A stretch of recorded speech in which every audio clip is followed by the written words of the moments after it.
In Japan, the basic human activity of productive work has reached a level of organization, efficiency, and discipline that is currently unknown in North America.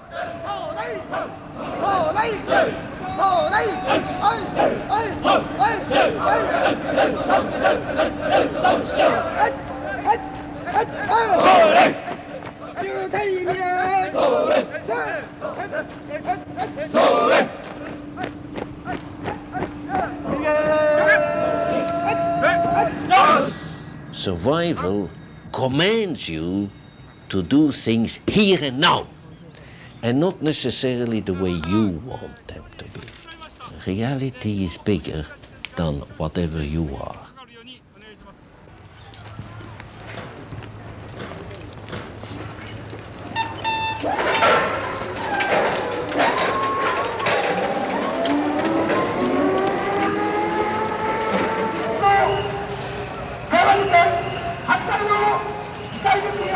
The 110 million Japanese live on 1/4% of the world's land space. They produce 1/10 of the world's gross product.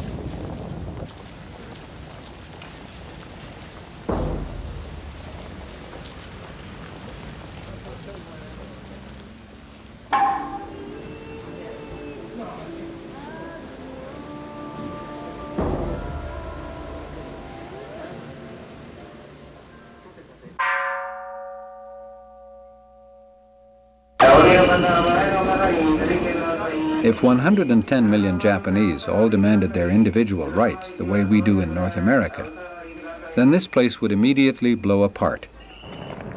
For the Japanese, survival means doing things together.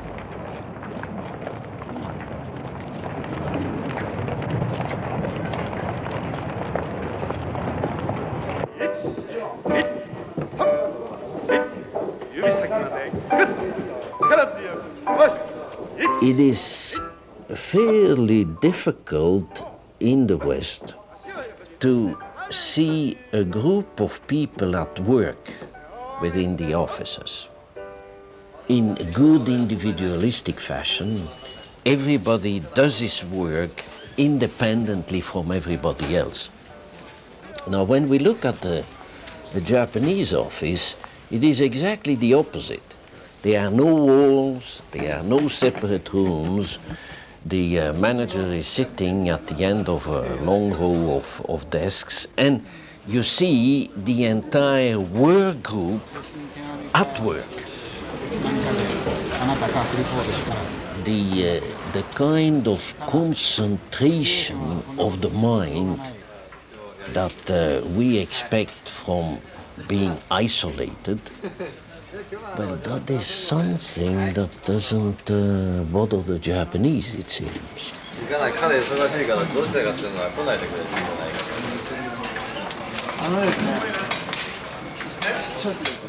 The layout of the office is designed to maximize face-to-face communication. The slow and clumsy Japanese typewriter with its 2,000 characters is seldom used. The working unit is a group of about 10 people who sit with their desks pushed together, facing each other. The manager of one group is just a turn of his swivel chair from the manager of the next group. The top man in the office sits at one end of the room, with the whole office laid out in front of him. North Americans doing business in Japan for the first time encounter a problem as soon as they make their first specific proposal to the Japanese. They don't seem to be responding with any specific answers, and it's not clear exactly who is in charge of giving the answers. I think 10%, around 10% of temporary demand is existing now. 10%. In other words, your production is 10% over the true demand. Yes, I think so. The Western negotiator is an individual. So he tends to talk to another individual across the table.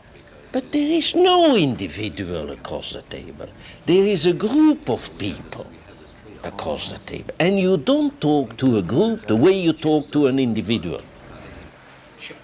In a Japanese company, everyone functions as a member of a group.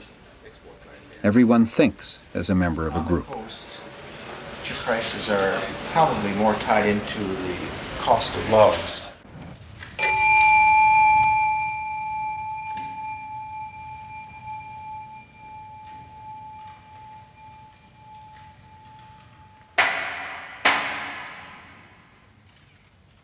All new employees begin their careers in large Japanese companies on April 1st.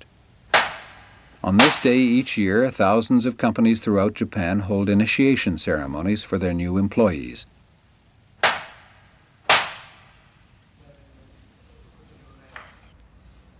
April 1st is also the day when the brightest graduates from Japan's top universities are welcomed into government service by the Prime Minister. These young men are an elite. Most of Japan's leading politicians, over half the post-war prime ministers, and all the top civil servants started their careers with this initiation ceremony.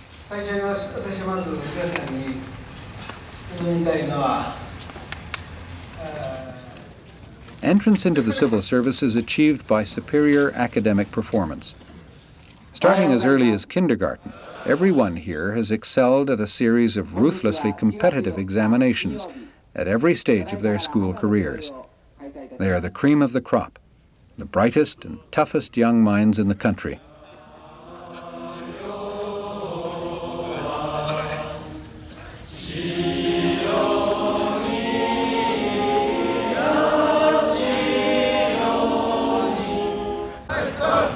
They share a high morale and a sense of purpose because they know they're a closed group. In 20 to 30 years' time, the leaders in all the ministries of the Japanese government will emerge from their ranks. No political appointees or outsiders are allowed to join later. Everyone must follow this prescribed course and work his way from the bottom up. The new civil servant goes through about 6 years of special academic and on-the-job training. The first 2 years are spent learning the ropes in his new ministry and making friends in the various departments and branch offices.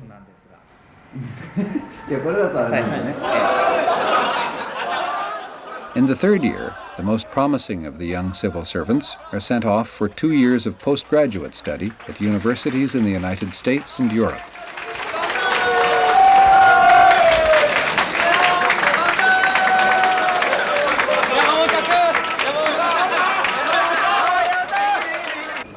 After the 6-year apprenticeship is over, the young civil servants return to the Tokyo head office of their ministry to start climbing up the hierarchy. Everyone who entered in the same year rises up the hierarchy together for the first 10 years or so. After that, those who fail to get promoted are eased gracefully out of government and into new careers in business or politics. Those who do prove their leadership ability by rising to the very top of their ministry often use this position as a springboard into the higher echelons of political power.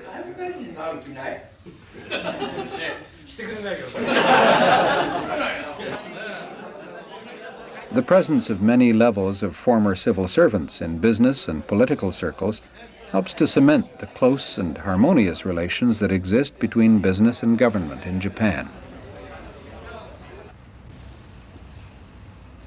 April 1st at the Toyota Motor Company. Management and union leaders sit together on a stage facing the 2,000 new employees.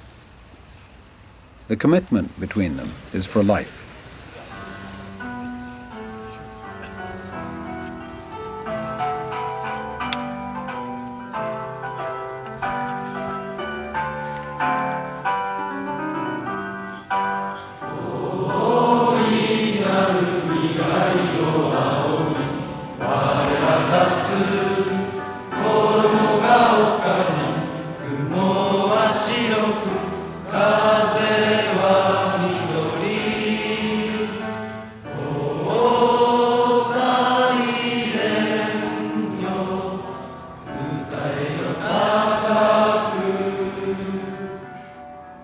The company offers a career as part of the Toyota team, and the young man joins up for life.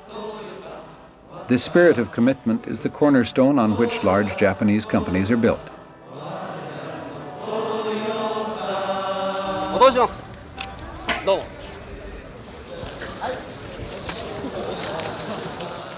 In North America, the employment system will be determined by the needs of the company. A company has a need for a given job, and then it goes into the labor market and looks for the man that has that particular job. Normally, the company is not interested in the man, it is interested in the job the man provides. That is not possible in the Japanese context of lifetime employment.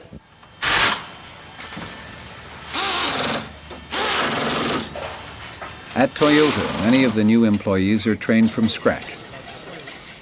In the course of their careers, they can expect to move from one job to another every few years, with training and retraining at each move. Like all major Japanese companies, Toyota's long-term aim is to build a permanent workforce of flexible and dedicated employees. These men will run the Toyota factories of the future. They are Toyota's future wealth. In the Western context, where so much of a company performance is evaluated primarily in financial terms, those terms are short terms. That means that you are gauging the performance of the company in profit terms every 3 months.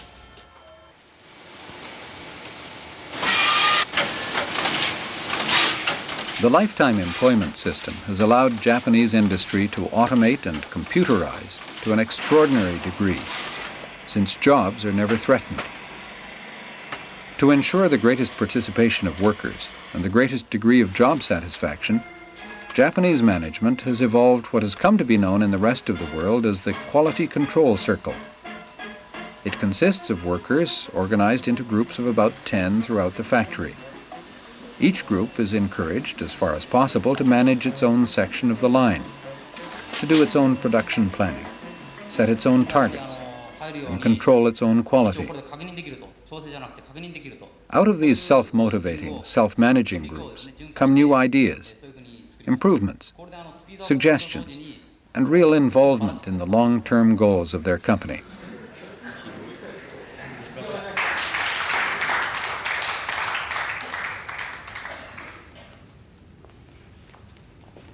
The group prize for the best suggestions and inventions in videotape production. The workers in your group have improved the quality of products, through which our business has magnificently advanced. Their efforts should be praised as a good example for everybody.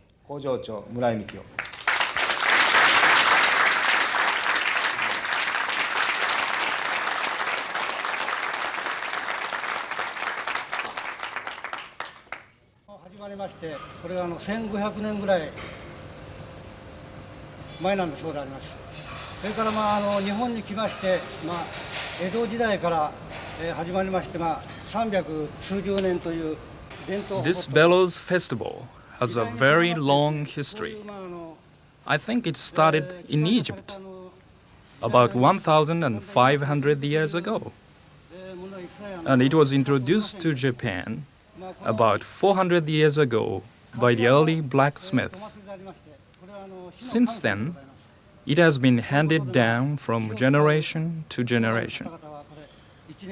Today, of course, the bellows are no longer used in our modern factory, but the mind remains the same. So once a year, those of us who use fire in our work pay our respects to the god of fire.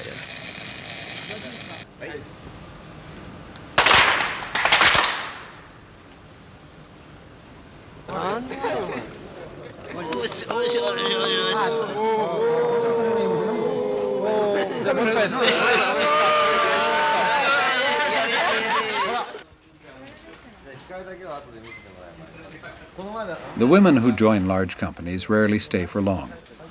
They are expected to get married and leave after a few years. Japanese business is a man's world. where less than 1% of the managerial positions are held by women. Competition between the young men in the office is discouraged by a system of wage scales and promotion based on seniority. For the first 15 years or so, everybody moves up the company hierarchy together. The solidarity of the group is not weakened by singling out a talented few for quick promotion. The young man is encouraged to become not a specialist in any particular job, but rather a generalist. He is transferred from one working group to another until he develops first-hand knowledge of the whole company and a network of friends throughout. The salaries may be the same, but everybody in the office knows who the young men with the leadership potential are. They get a slightly higher bonus twice a year. They are transferred to the more powerful groups within the company, and later they will be promoted a year or two before their peers. Ultimately, they may get their chance to run the company for a few years. As in government, outsiders are not brought in to fill top positions. The system encourages internal harmony, coupled with fierce loyalty and competition on the company level. Go to a Japanese office at 4 o'clock or 5 o'clock, whenever closing time is there. Nothing happens.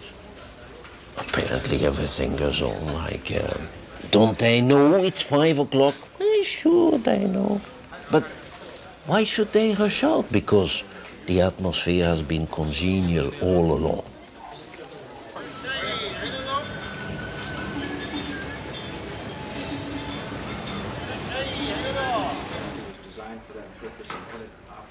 When we negotiate with the Japanese or try to push a point across to the Japanese, I think that generally speaking, a tremendous amount of time is wasted by Westerners trying to convince the Japanese.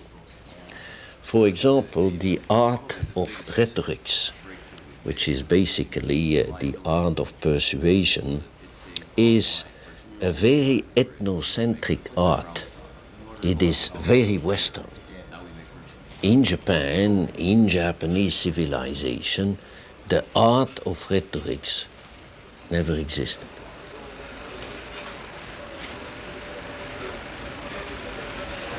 Well, anyway, it's a good market for pulp. Yeah. But lumber market is going down. Well, plywood.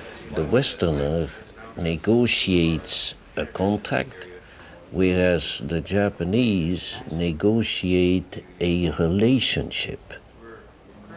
North Americans are much too legalistic in their negotiations with the Japanese. We are concerned about being as specific as possible. There is nothing bad with that. The point is that we may miss thereby the real point, namely the relationship. The manufacturing people work. Oh. We don't have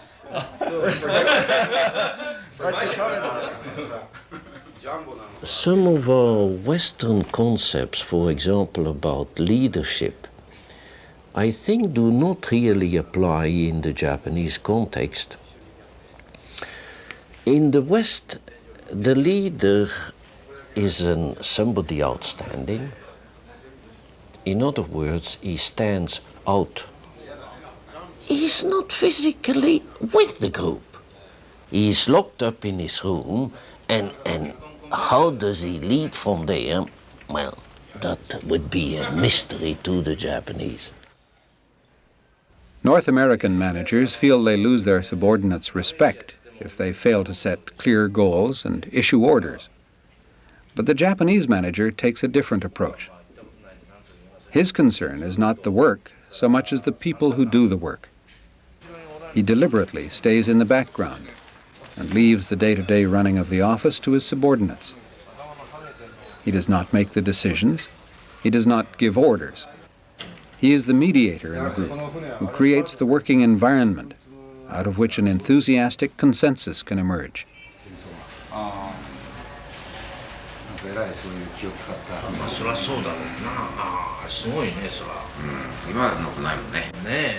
The Japanese manager does not question, demand, or dominate.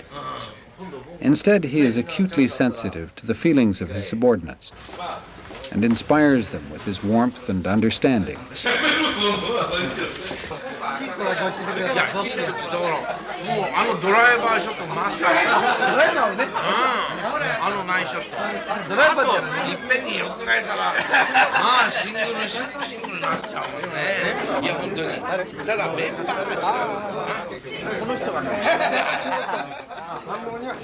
A good Japanese leader is more a father than a boss, attached to his subordinates by bonds of the heart rather than bonds of authority.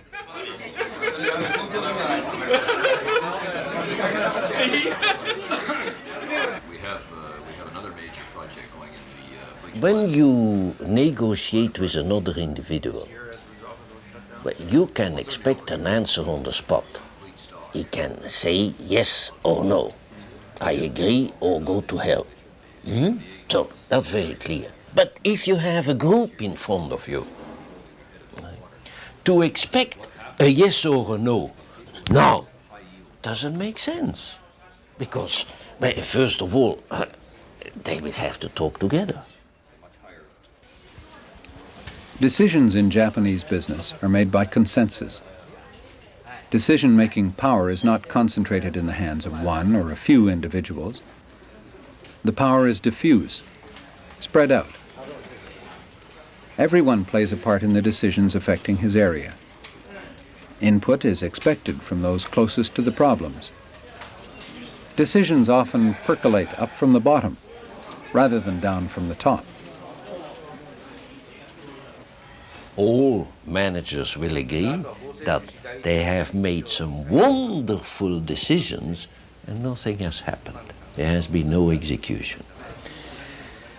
In Japan, decision and execution are one. And to make it even more explicit and more provocative, I would say there is no decision, there is only execution.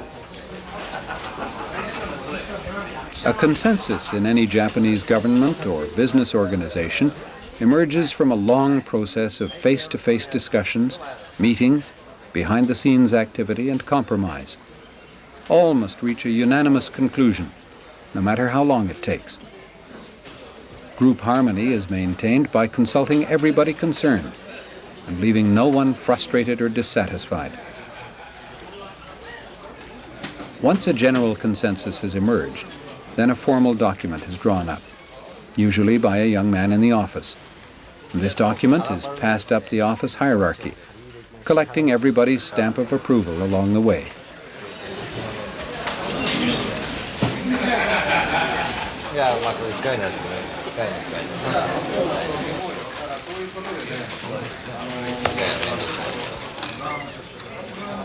By the time it reaches the top executive's desk, the decision has already been made, and his stamp is the ritualistic signal for implementation to begin. At this stage, everyone in the office knows what has to be done, and so the implementation is immediate.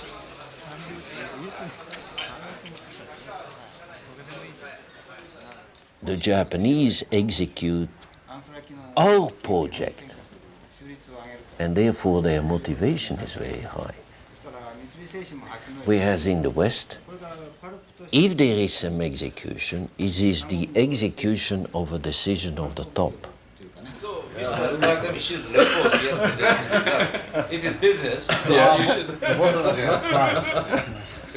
The Japanese system of groupthink may seem slow and cumbersome to North American businessmen, but in large, complex organizations, even a mediocre decision with everyone behind it will usually work out better than a brilliant decision imposed from the top.